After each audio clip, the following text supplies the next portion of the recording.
আমি জানি আমার কাছে একটা টিপ এসেছিল সুন্দরী নামের একটি মেয়েটির কাছ থেকে।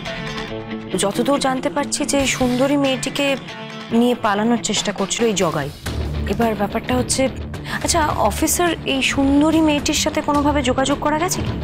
না, কোনো যোগাযোগ করা যায়নি।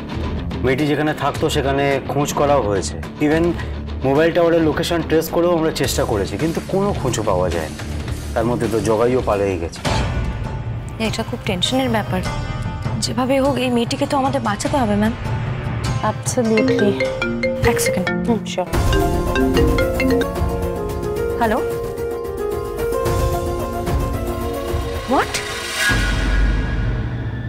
কোন সিগন্যালের সিসিটিভি? সুন্দরপুর?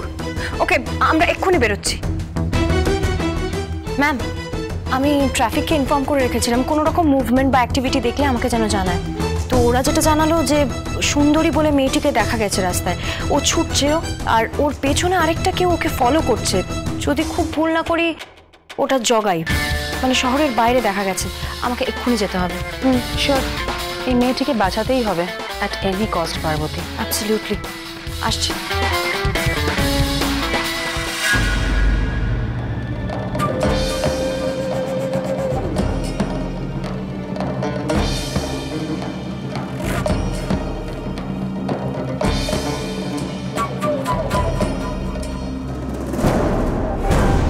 बल्ले बल्ले,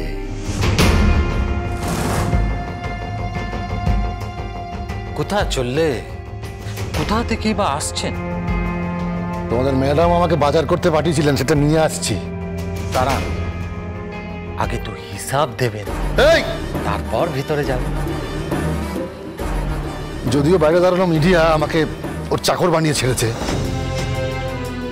তবু পূর্বা আমার স্ত্রী। যদি কোনো রকম হিসাব দিতে হয় আমি ওকে দেবো। তুমি কে? একজন মামুলি সেক্রেটারি হয়ে আমার কাছ থেকে হিসাব চাইছো? চাইছে কারণ সেই অধিকার আমি ওকে দিয়েছি। এখন থেকে ওই তোমার সমস্ত হিসেব নেবে। ভুলে যেও না, আমি এই পাল চৌধুরী ইন্ডাস্ট্রিজের একচ্ছত্র মালকিন এবং হবু জননেত্রী। আমার সময় কোথায় তোমার থেকে এসব বাজারের হিসেব নেওয়ার? কোনো কথা না বাড়িয়ে চুপচাপ ওকে হিসেব দাও। আর সাবধান, হিসেবে যেন কোনো গরমিল না হয়।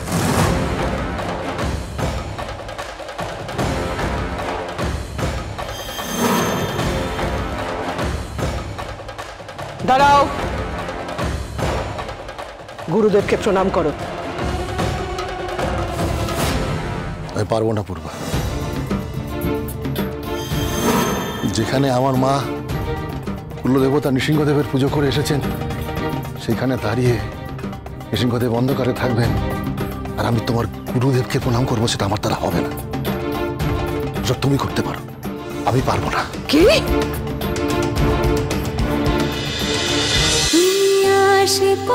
তুমি আশেপাশে থাকলে সোম থেকে রবি প্রতিদিন বিকেল 5:30টায় স্টার জলসায় ও ডিজনি প্লাস হটস্টারে।